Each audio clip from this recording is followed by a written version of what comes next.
de los docentes que permitan avanzar hacia una educación con menores grados de exclusión educativa, sin exclusión educativa. Y el segundo pilar de las políticas de desarrollo profesional, sin duda lo es la formación inicial y la formación continua. Aquí estamos ante en una instancia maravillosa, una gran ventana de oportunidad, que es la construcción que hoy por hoy se está haciendo del Instituto Universitario de Educación. Hasta ahora uno podría decir, como observador externo, que ha habido enormes esfuerzos en la construcción de la arquitectura, justamente del gobierno de esa institución universitaria, porque bueno, hubo que armar toda esa arquitectura. Sin embargo, aun cuando todo ese aspecto es sumamente importante, en realidad, probablemente pensando en clave de inclusión educativa, las cuestiones del gobierno del IUDE no son las centrales.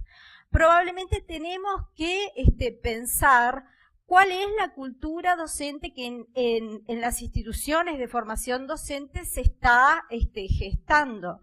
¿Cuáles son las representaciones docentes que los nuevos docentes van adquiriendo?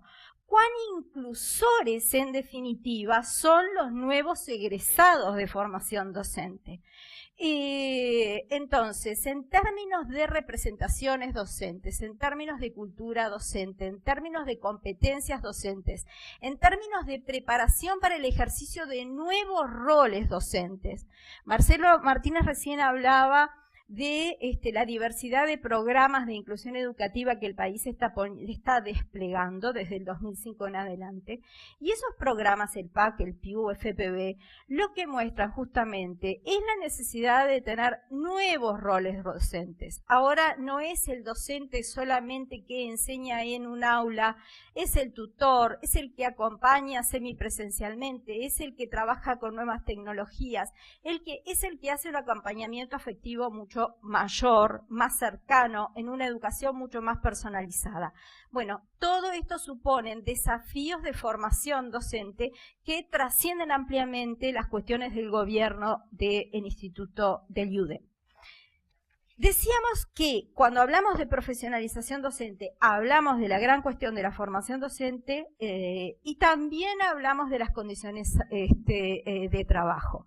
Por supuesto que cuando hablamos de condiciones de trabajo, lo primero que pensamos son las políticas salariales, ¿sí? Y el país en los últimos 7 años sin duda avanzó enormemente en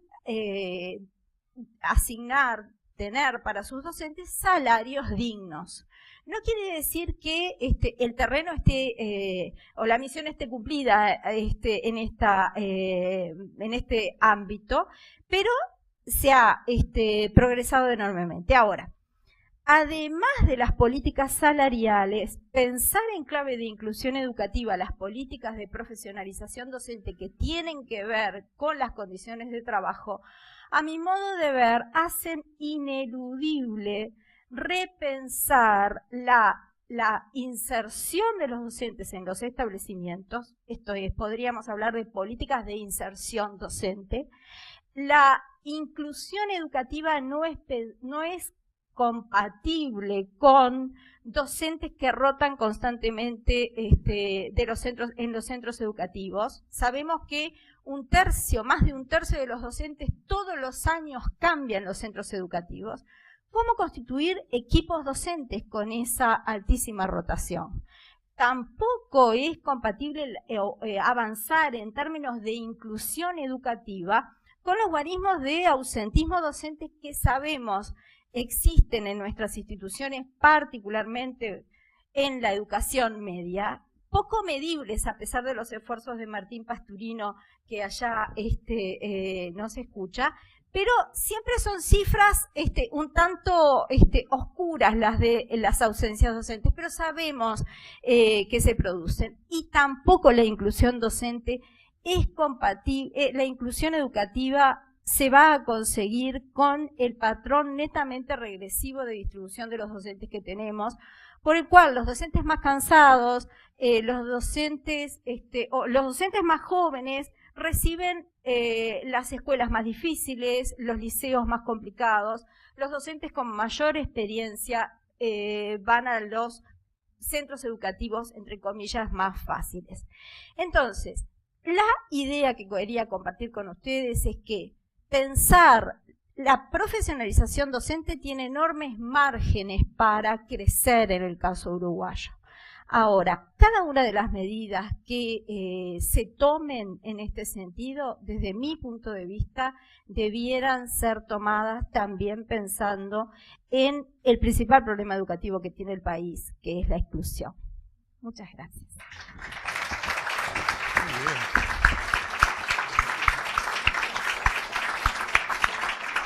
Agradecemos las palabras de la doctora María Esther Mancebo. A continuación, si les parece, vamos a dar espacio junto con la profesora Herminia Puch a las preguntas para quienes quieran de alguna forma consultar o hacer algún comentario, alguna acotación. Adelante.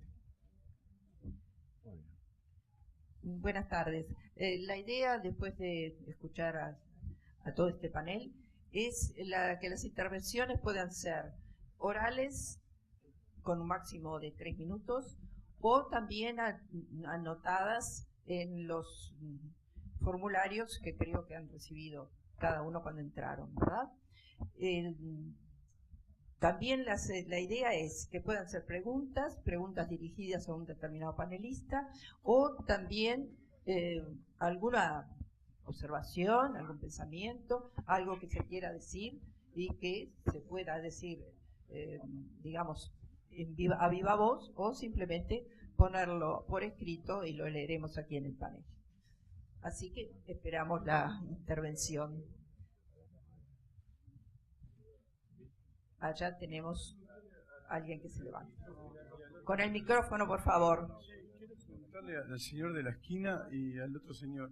Digo que he sentido hablarlo a todos y excluyeron a las familias. ¿Por qué lo hicieron?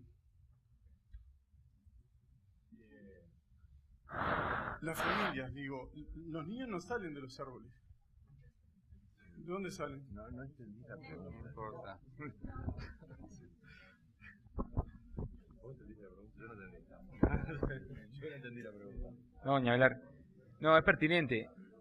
Digo. No, creo que uno tiene que focalizar algunas cosas, ¿no?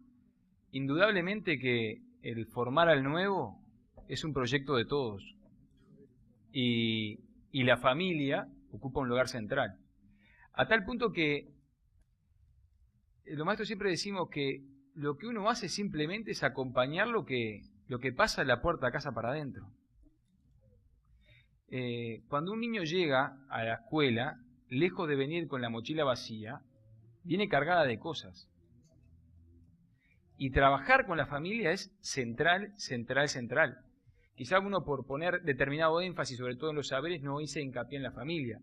Pero indudablemente que la construcción de la familia, de los modelos familiares, del sentarse a compartir instancias con la familia central. Hay un sociólogo francés llamado Francis Dubet que plantea, entre otras cosas, el tema él plantea básicamente que el edificio la base sobre la que se construyó la educación se ha caído, y que la educación tenía una alianza entre distintas instituciones, familia, iglesia, Estado, escuela, etcétera, etcétera.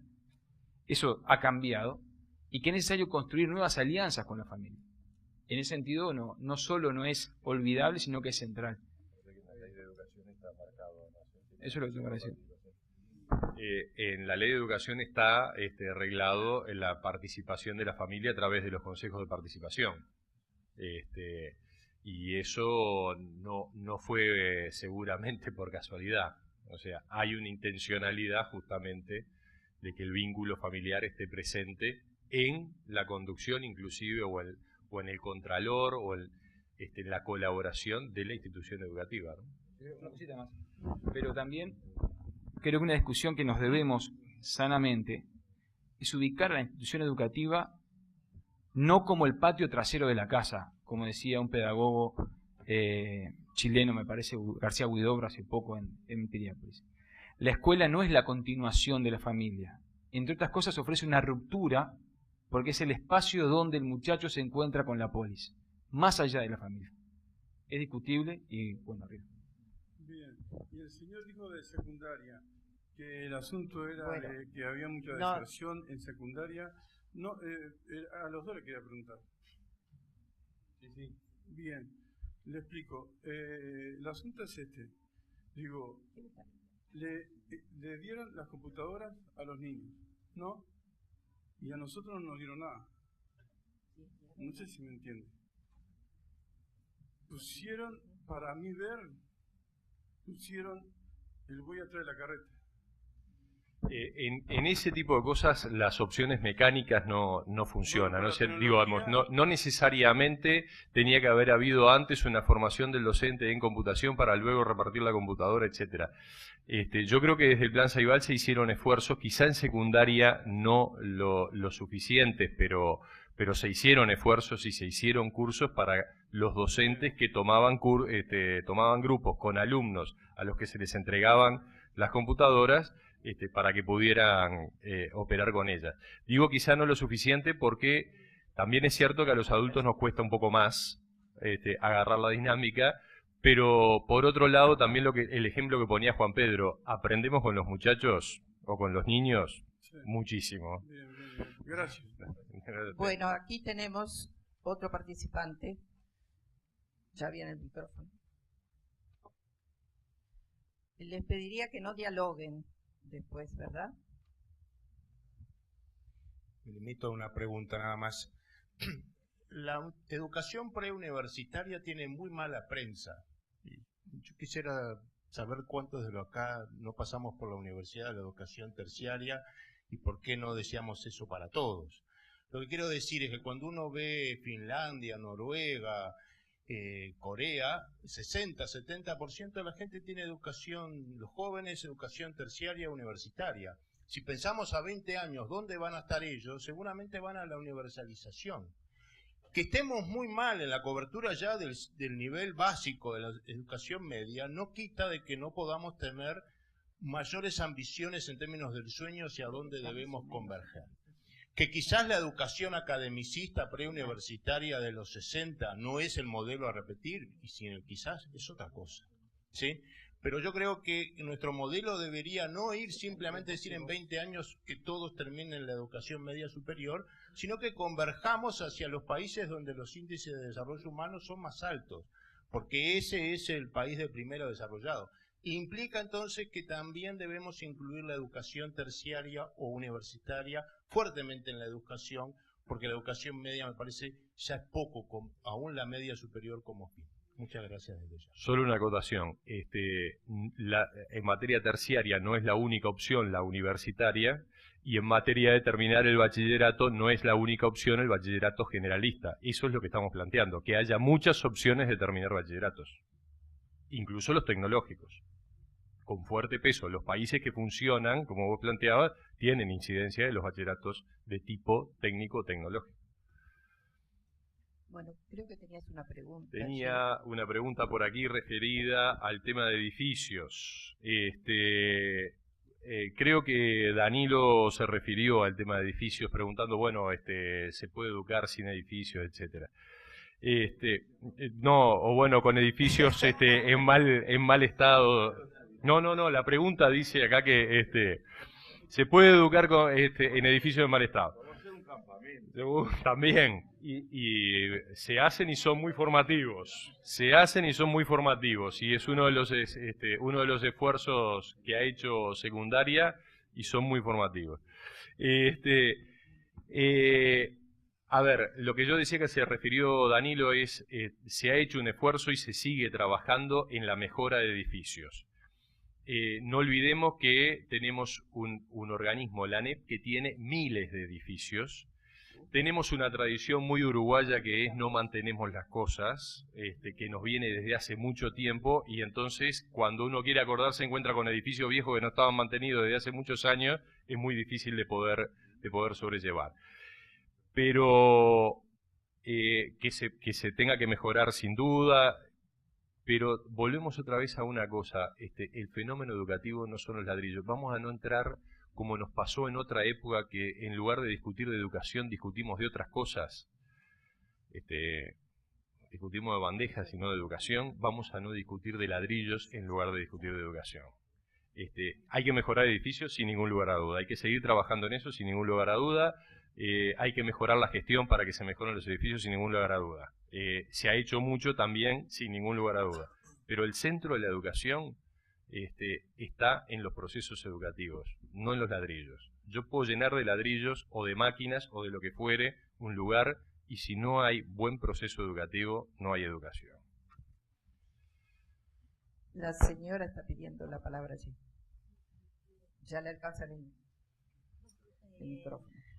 Buenas noches, soy del interior, estoy en una dirección de un centro regional de profesores y hoy recibí 2 arquitectos de Montevideo de la Corporación Nacional para el Desarrollo para hacer antes del inicio de clase todos los arreglos de la residencia masculina. O sea que se están haciendo cosas y eso lo quiero compartir porque creo que es muy bueno.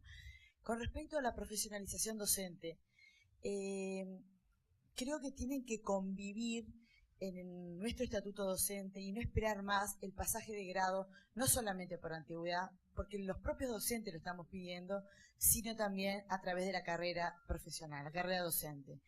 Pero para eso creo que es fundamental darle la posibilidad, la oferta pública a nuestros docentes de posgrado para que puedan seguir en esa educación permanente que es fundamental para revertir el tema de la carrera profesional del docente. O sea, ir acompañándolo con una oferta pública de posgrado, que tenga el docente esa posibilidad, que creo que estamos muy limitados en ese aspecto. Nada más.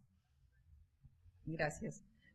Antonio, tenías unos comentarios a una extensa pregunta que si tuviera la respuesta me sentiría terriblemente feliz. Pero bueno, voy a empezar por leerla. No, realmente. Grandes objetivos y buenos diagnósticos parecen estar claros. Yo no estaría tan seguro. El Frente Amplio se fue especializando en ellos. Hoy es necesarias otras especialidades. A 7 años de gobierno nos preguntamos, y esto nos convoca, pero lo que está claro es que aunque algo se ha hecho, mucho, si lo desean, ¿por qué sigue siendo el problema que a todos creo nos ocupa y preocupa? Y lo especifica un poco más. Primero, la falta de creatividad para los desafíos del mundo, de un mundo enfrentando cambio y bombardeando información. Quizás sí o no, ¿por qué? Los jóvenes acceden a la educación pública pero se bajan. ¿Por qué? Los colegios privados crecen y, entre comillas, engordan. Las escuelas públicas achican sus grupos, los maestros escasean. ¿Por qué muchas veces prefieren trabajar en los privados? El desencanto campea. ¿Qué hacemos políticos, educadores y padres? ¿Por dónde? Con una preguntita de esa ya estamos, ¿no? Bastante amplia.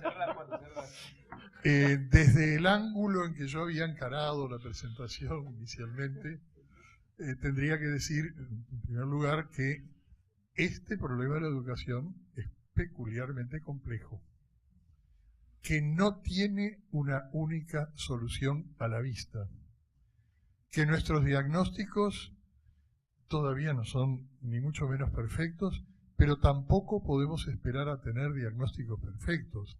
Es decir, la acción social, la intervención en los problemas sociales siempre nos va a situar en la posición de diagnósticos incompletos y de proyectos sin terminar. Sin perjuicio de eso, tenemos que intervenir, tenemos que hacer avances allí donde sea posible e ir monitoreando qué es lo que pasa cuando intervenimos. La tarea de gobierno de cualquier cosa, de gobierno de una nación o del gobierno de un liceo o del gobierno del aparato educativo, etcétera, no es una tarea en la cual que se pueda asimilar a la del alfarero que está haciendo un cacharro y dándole forma y el otro más o menos obedece. La arcilla más o menos obedece, sobre todo si el alfarero es bueno.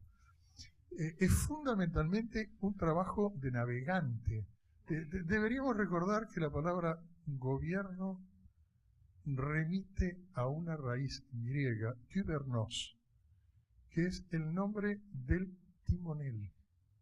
Gobernar es timonear, es navegar teniendo en cuenta las corrientes, los vientos, la capacidad de la embarcación, las habilidades del propio timonel, etcétera, etcétera, dando golpes de timón que corrijan el curso de marea de poder llegar a donde se quería.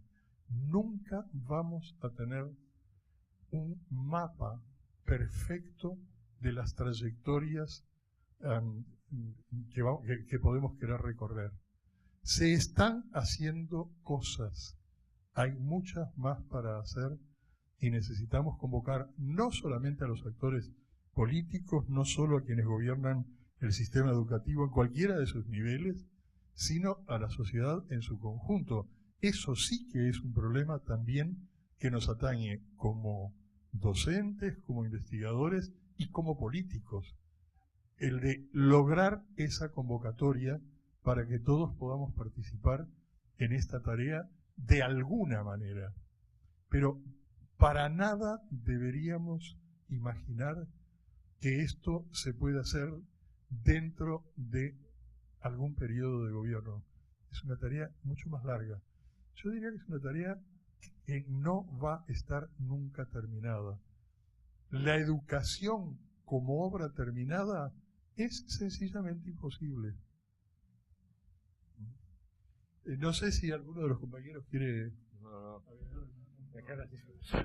Navegare necesse, vivere non necesse. Gracias. Quería subrayar bueno, el interés que suscita este tipo de intercambio y sobre todo subrayar algunas de las intervenciones, sobre todo de Esther y de Marcelo, desde un lugar como ese que yo estoy, que es investigar. Entonces, la educación pública me interesa muchísimo como ciudadana, pero soy una ciudadana que se dedica a investigar la educación, entonces quería, un poco en la línea de la última pregunta, ¿por dónde? Bueno, una de las cosas que a mí más me ha interesado en los últimos años ha sido ver cómo se implementan y se desarrollan cambios en educación, reformas en educación, planes en educación.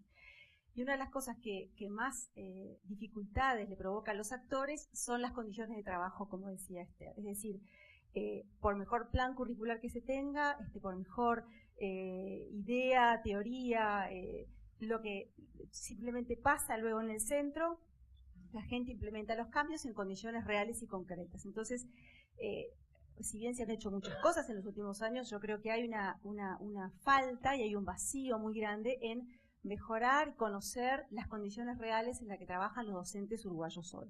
Yo creo que el tema de la exclusión es el gran tema, como decía María Esther, y que en este momento se nos caen miles de chiquilines de la escuela, pero sobre todo de la educación media, porque no encuentran respuestas y porque los docentes que están ahí, que son en muchos casos excelentes profesionales, están desanimados, solos y no tienen herramientas. Entonces yo creo que ahí hay una enorme tarea de este gobierno y de los que vendrán, y que yo creo que el diagnóstico ahí está recontra claro.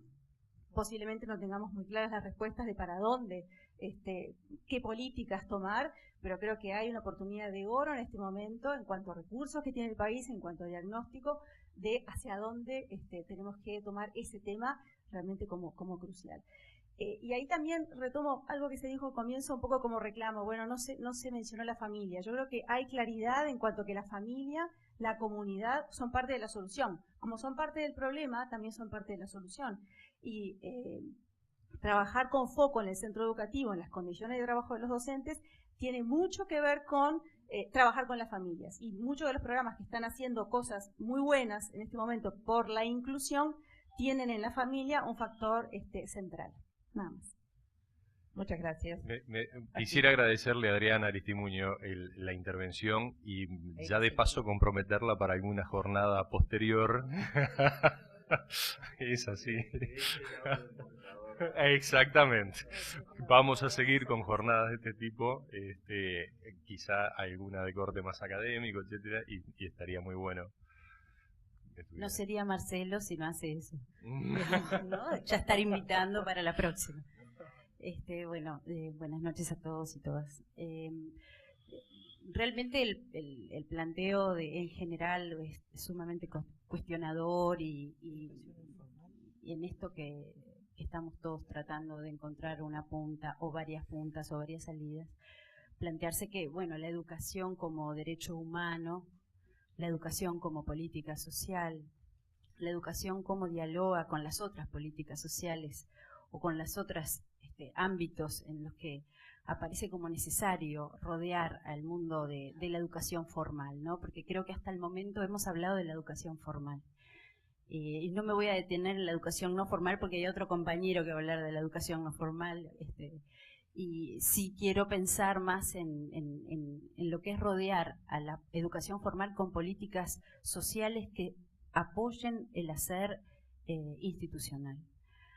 Hay experiencias, y quiero destacarlo, hoy lo planteaba María Esther, vinculadas a maneras de encarar las necesidades que tienen nuestros alumnos, que no son solamente del saber racional y académico, sino que están vinculadas también con aspectos afectivos, pero nosotros que somos de izquierda y que vinimos para justamente promover los derechos y la igualdad, sabemos que estamos lejos todavía de que las condiciones psíquicas, físicas y hasta de seguridad alimentaria de nuestros alumnos sean las más óptimas.